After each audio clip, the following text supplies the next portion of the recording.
Y seguimos en el aire de Inbox Night en esta hermosa noche. Y bueno, vamos... ¿Seguimos? Seguimos en el... Tenemos unos problemitas técnicos, pero ya lo estamos solucionando. Bueno, les voy a... ¿Cuáles son, Dani, las redes sociales? ¡Ay, me atacó! Bueno, nos pueden encontrar en las redes sociales, nos pueden encontrar en Instagram como Inbox Night, en Facebook también como Inbox Night, en Twitter @Inbox Online y en YouTube como Inbox Night. También nos pueden contactar por email a inboxnightradio@gmail.com. Bueno, es momento del invitado acá en el piso. Lo vamos a presentar a Sebastián Rigolino, médico sexólogo, director y dramaturgo de teatro. Así que bienvenido, Sebastián, ¿cómo estás? ¿Qué tal? ¿Cómo están ustedes? ¿Qué tal? Buenas noches. ¿Cómo te va, Seba? Muy bien. Mira, recién nos dijo que estaba un poquito nervioso, pero lo vamos a hacer relajar. Sí, lo vamos a hacer reír un ratito. Vamos a pasar un buen momento. Sí, la idea es pasar un buen rato. Bueno, vamos a hablar de dos temas. Vamos a dividir la entrevista en dos. Un tema, creo que es muy interesante, la sexología, la verdad. Sí, es un tema... ¿Por qué no? A mí que me encanta, como siempre, que me encantan los temas de salud. Y obviamente la sexología es parte de la salud de las personas. Vamos a hablar un poco de eso y vamos a hablar un poquito de teatro. Pero vamos por el lado artístico. Empezamos por el lado artístico. Yo quería empezar por el lado hot. Pero como no, empiece donde usted guste, Álvarez. Usted conduce el auto. Vamos. Bueno, Sebastián, contanos a qué te dedicas. Bueno, soy médico egresado de la facultad de la Universidad de Buenos Aires, la Facultad de Medicina. Actualmente ejerzo como médico residente de psiquiatría en el Hospital Nacional Laura Bonaparte y hice un posgrado en sexología clínica con el doctor Juan Carlos Kuznetsov y Lucía Báez Romano en la Facultad de Medicina también de la Universidad de Buenos Aires, así que por lo tanto podría decirse que soy sexólogo. ¿Y qué te atrajo, digamos, a ir por el lado de la sexología? La verdad que desde que me gradué, primero transité un poco de forma errante, podríamos decir, por la clínica. Fui residente de pediatría, estuve ahí conviviendo bastante con el dolor, viéndolo un poco de cerca, y me pasaba esto de que no me sentía cómodo estando con personas pasándola mal. Siempre me gustó el arte también, y creo que hay una tendencia natural en la forma que tengo de vivir, que es tender a las cosas que me hacen bien y al placer. Por lo que investigando encontré que una de las pocas, en realidad podría decir que la única disciplina dentro de la salud que se dedica exclusivamente al placer o trata de acercarse al placer es la sexología, específicamente la sexología clínica. Así que así fue como llegué. Y en tus estudios, investigación, te hago una pregunta. ¿Cuáles son los temas que más preocupan a la gente en el campo de la sexología? Y actualmente en mi campo de ejercicio, que es la salud mental, estuve haciendo un proyecto de investigación en el cual indagué acerca de la repercusión de las personas con padecimiento mental, específicamente depresión, sobre las disfunciones sexuales. Están íntimamente relacionadas, se arman ciclos bastante interesantes de retroalimentación entre una y la otra. Nunca se sabe bien qué llega primero, si la disfunción sexual o el padecimiento mental, y como consecuencia trae la disfunción sexual, que a su vez puede traer más padecimiento mental. Es un círculo vicioso importante e interesante también. Y por otro lado, trabajando también en una institución monovalente que se dedica a la salud mental, donde hay personas que están recluidas porque no están aptas para estar en sociedad, al menos por el momento. Es interesante, o me resulta al menos interesante a mí, pensar en las instituciones, qué pasa con los derechos sexuales de los pacientes, si tienen derecho a tener intimidad, si tienen derecho a poder reproducir placer, y bueno, se llegan a resultados interesantes. Las normas institucionales muchas veces son un poco contradictorias y es interesante andar en ese tema. Y ya que hablaste sobre el tema, digamos, la internación, por la parte también que te fuiste al lado de la parte psiquiátrica, sí. ¿Cómo se vive la sexualidad en una, digamos, en la enfermedad o en una internación? Porque a veces como que no sé si reprime, no, más que nada se suprime, digamos, ese derecho a intimidad que uno tiene. Sí, se suprime desde las normas institucionales, ni hablar. Depende también el paradigma en el cual se pare en la institución. Si uno desde las normas trata de abolir, eso va a terminar resultando. Y también entendiendo la sexualidad como una actividad de la vida diaria de las personas resulta contradictorio y hasta un poco absurdo lo que termina pasando en una lógica institucional. Pero sí, termina suprimiéndose. ¿Hay muchos tabús todavía en las instituciones? Ni hablar en las instituciones y también fuera. Uno piensa que la sexualidad es algo que es algo arcaico, pensarla como reprimida o como tabú o lo que sea, pero actualmente hay un montón de tapujos. ¿Y en la educación también lo ves que eso? Sí, ni hablar. Bueno, hablar del revuelo, ¿no? Que provoca lo de el Programa Nacional de la ESI, de la Educación Sexual Integral. Hay un montón de gente que cuestiona el hecho de que tenga que hablarse de sexualidad o no en las escuelas, el programa para prevenir el embarazo adolescente no deseado, ni hablar. Hay muchos tapujos y mucho tabú todavía. Bueno, y yo quería preguntarte sobre el tema de las edades. Si vos, cuando en el momento que estás ejerciendo, las dudas que van, tanto el público, digamos, la gente más adulta o la gente joven también tiene dudas sobre su sexualidad. No es tan común a menos alguna disfunción particular, ¿no? Disfunción eréctil o ese tipo de cosas. Son sí muy comunes las consultas más en la edad adulta, por el tema de las crisis fetales, el tema de los cambios endocrinológicos que pasan en el cuerpo, hay modificaciones después de la menopausia, la andropausia también. Hay un desequilibrio hormonal que conlleva un cambio que antes no estaba, y eso genera muchas dudas y muchas inquietudes. En el público infantil, si se quiere, infantil no, más joven, no es tan común. Creo que uno de los temas que más preocupa a los jóvenes, quizás a los hombres, es el tema de la eyaculación precoz. Puede ser, ¿cómo se trata? Digamos, si hay alguien que tiene eyaculación precoz, ¿cómo es el tratamiento que vos le vas a dar, que uno le va a dar? Uno tiene que orientar la terapia sexual siempre al conocimiento del propio cuerpo y al conocimiento de las sensaciones que se anteceden a la eyaculación. Muchas veces es justamente por poco conocimiento. La persona no puede prevenir que va a eyacular, entonces no puede detener el estímulo sexual y por lo tanto, al ser la eyaculación un reflejo, termina sucediendo. ¿Y es un tema más psicológico o fisiológico? Y siempre depende del caso particular. Puede ser tanto por algo orgánico como por algo más psicógeno, que se dice. Siempre es el caso particular, pero puede ser de las dos cosas. Muchas veces la diabetes es una de las enfermedades más prevalentes en el tema de las disfunciones sexuales. ¿Y quién hace más consultas, las mujeres o los hombres? Y las mujeres se animan más. Incluso es común que aparezca una mujer consultando por su pareja.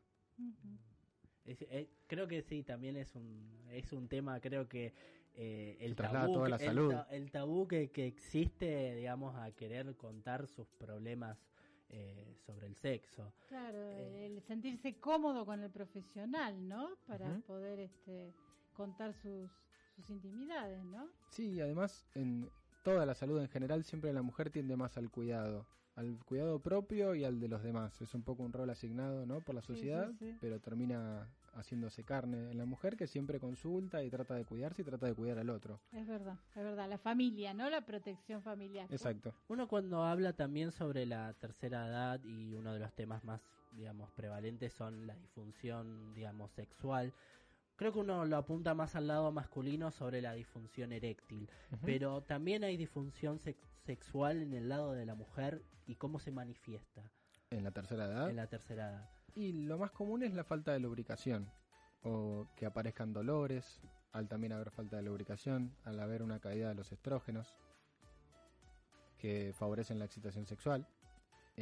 Lo más común es eso, la falta de lubricación y la aparición de dolores. ¿La esterilidad es también una consulta común que se hace? No en sexología, eso es algo más de urología, si se quiere, o de la gente que se dedica específicamente a fertilidad, que es otro campo. Perfecto. Y en el tema de transmisiones sexuales, sí, eso también otro campo, pero uno da una asistencia, como decir, una consejería sobre dichos temas. Sí, sí, claro. Como médico, te diría, no solo como sexólogo, uno siempre tiene que estar pesquisando y no solo pesquisando, sino también dando consejos a cualquier persona que uno tenga delante. Como decía antes, siendo la sexualidad una actividad de la vida diaria, todas las personas lo terminan realizando de alguna u otra forma, entonces nunca viene mal la consejería. Y yo tengo algo que creo que es muy interesante y que es algo como nuevo, que lo mencionaste recién, sobre la educación sexual integral en las escuelas. ¿Qué opinas al respecto sobre eso y sobre que se esté implementando, digamos, desde las escuelas ya primarias, digamos? Me parece genial, porque no es solo que uno enseña sobre los métodos de barrera o cómo usar anticonceptivos o cómo cuidarse, sino también que se enseñan un montón de otras cuestiones, como por ejemplo el cuidado del propio cuerpo, el resguardo quizá de las partes pudendas, y hay muchas cosas que terminan apareciendo a partir de la educación y a partir de informar, como por ejemplo casos de abuso sexual o ese tipo de cuestiones, y me parece invaluable. Nunca es demasiado temprano para educar. Y bueno, vamos a otro temita sobre el tema de la masturbación y la pornografía. Ajá. ¿Es buena o es mala? Ahí salió el... Yo sabía que iba a salir, ¿viste? Como, lo estaba... La operadora la estaba esperando, ¿viste? Y dijo... Cuando diga porno, ahí sale... Sí. Habría que definir bueno o malo, ¿no? Como que es algo un poco más moral, si se quiere. Desde un punto de vista religioso, judeo-cristiano, occidental, que es lo que fue rigiendo en los últimos tiempos, suele ser más bien condenada la masturbación. Hoy en día se entiende que está presente, que es una forma de generarse placer, que puede hacerse también acompañado de la otra persona o la pareja. No es para nada malo. Todo lo contrario. Obviamente en exceso todo es malo, por siempre. Supuesto. Pero... Hasta el agua. Claro, obvio. Perdón. Estaba sonando un celular, me parece que salió las notificaciones de las páginas porno. Y ahí todo el tema. Y creo que también lo que tiene muy interesante lo de la pornografía es que todo el tiempo se consumió. Quizás ahora hay una mayor accesibilidad porque tenemos muy accesible el internet, digamos, desde el celular, desde... Sí, pero creo que con el exceso tampoco llama la atención como llamaba en otro momento. Hay tanta cantidad de oferta en todo sentido que no me parece...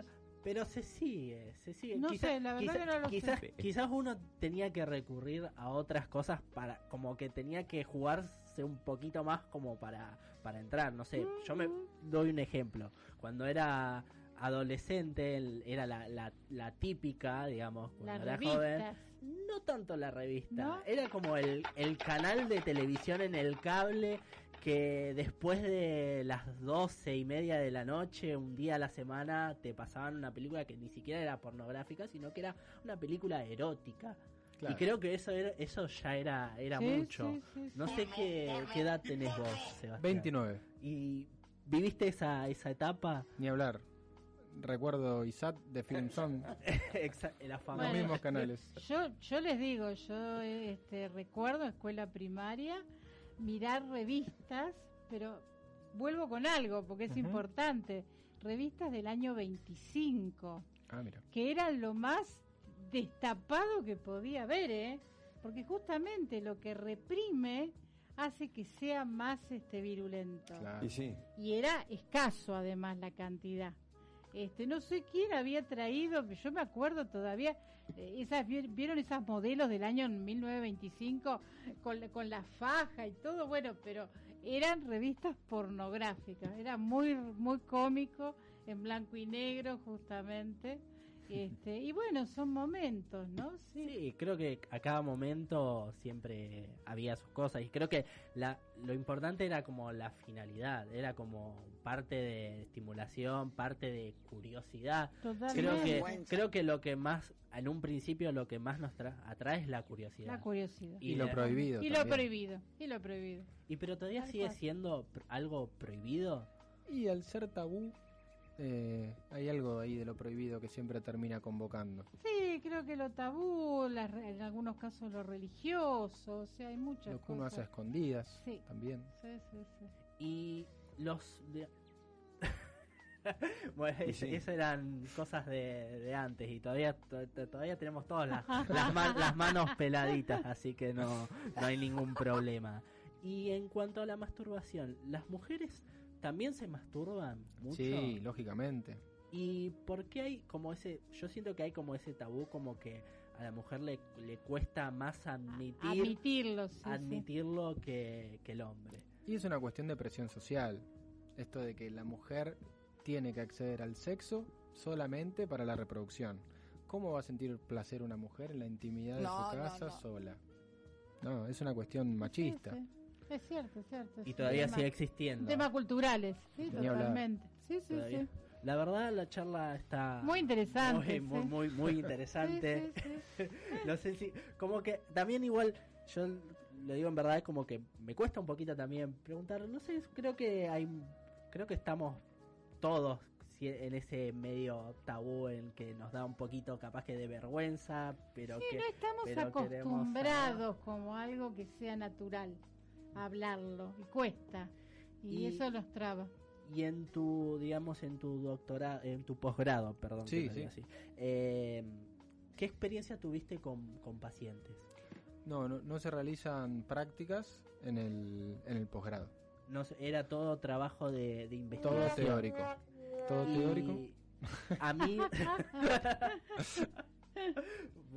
bueno, pero desde la teoría, en realidad, el trabajo es un trabajo científico Sí, que obviamente, y tiene de investigación continua. Sí, Porque sí. todo, a veces las cosas se van actualizando. ¿Hay mucha información estadística sobre el tema? Hay, pero no tanta. Ujú. De hecho, al momento yo de hacer investigaciones, lo encaré más por el lado psiquiátrico y por el lado de dónde coinciden las dos disciplinas, tanto la sexología como la psiquiatría, y me encontré con muy pocos antecedentes de trabajo de investigación, así que hay que aprovechar y generar Hay generar nicho los en propios, eso. ni sí. hablar. Y en tu investigación, ¿qué es lo que más te interesa en la sexología? Creo que hay cuestiones que nos atraviesan a todas las personas y que se le terminan negando a otras solo por el hecho de padecer algo. Por ejemplo, hay una tendencia muy grande a infantilizar a las personas con padecimiento mental y es como, no, ¿cómo? No, sexo no tienen, no, para nada. Y sí, Sí. y lo tienen y de hecho la mayoría de la experiencia que fui recabando en el tema de sexología la he ido mechando en mi práctica de la psiquiatría como efectos adversos de medicación tanto antidepresiva como antipsicóticos. Los efectos adversos están, las disfunciones sexuales están como en cualquier otra persona. El tema es que si uno no va y las pregunta, no aparecen, pero están ahí y hay que solamente animarse a preguntar porque le puede cambiar literalmente la vida a la otra persona. Y cambiando un poquito del tema, ya que nos comentaste que haces residencia en psiquiatría, Sí. ¿Cómo combinás las dos cosas? Porque hace un ratito contaste como que hay muchas cosas que van casi de la mano, pero ¿cómo es tu experiencia misma en la área de psiquiatría?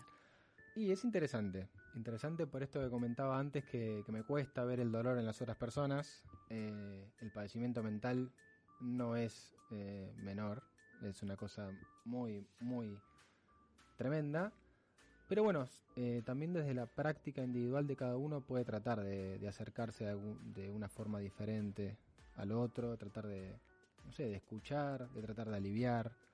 Y es la verdad que interesantísimo la posición del psiquiatra. Yo no me esperaba que sea una cuestión tan filosófica. Se mete mucho con los criterios de verdad. De ¿por qué si una persona que está teniendo una alucinación o un delirio está equivocada? Si eso la persona lo escucha y lo ve, yo me pongo en posición de juez de decirle no, te tengo que medicar, eso que te está pasando no es verdad. Es fuertísimo. Y es también interesante Y es interesante la construcción a partir de dos miradas diferentes, tanto la del paciente como la del profesional. Bueno, y algo que es muy interesante, digamos, ¿cuál es el trabajo del médico psiquiatra más allá de lo farmacológico? Porque quizás uno ve la psiquiatría desde lo farmacológico, digamos, de la medicación. De una persona psiquiátrica tiene que tomar medicación y con eso se trata. Sí, es un recurso más que uno intenta no terminar. Muchas veces es necesario. A veces para prolongar quizás el tiempo de comprender, que se llama en el psicoanálisis, el tiempo de que una persona pueda estar en una entrevista o pueda estar procesando las cosas que le hacen mal. Es una herramienta más. De ninguna forma es terapéutico en sí mismo. No es que uno puede medicar directamente algo y ya está. No es un antibiótico. Si se quiere es algo como un mientras tanto. Mientras tratamos las cuestiones que te hacen mal, tratamos de aliviarte el padecimiento con esta otra medicación. Igual generalmente es más preventivo a veces, como para evitar de que uno se haga daño a uno, haga daño a otros. Creo que uno de los principales motivos. Sí. Después, obviamente hay criterios de tratamiento también con la medicación. Sí, esto de la ley de salud mental, que a veces se le sigue llamando la nueva ley de salud mental, que ya tiene 10 años, es esto del riesgo para sí o para terceros, riesgo cierto y o inminente. Eso rige más para cuando alguien tiene que proceder a realizar la involuntarización de una persona y dejarla internada contra su voluntad. También una cosa tremenda, uno se coloca en el lugar de juez, pero siempre para preservar a la persona y a su entorno. El tema de la medicalización no es necesario que haya un riesgo cierto o inminente, sino tratar de aliviar un padecimiento. ¿Hay gente que tiene la voluntad de internarse? Sí. ¿Sí? Sí. ¿Y cuáles serían los principales motivos por que uno decida? Y en la institución que nosotros trabajamos mucho la problemática de adicciones. Y es muy común la persona que viene y te dice, necesito una mano porque ahora vengo y pido ayuda, pero si no, mañana no sé si voy a poder porque voy a estar en otra. Y a veces es una herramienta que uno tiene que recurrir.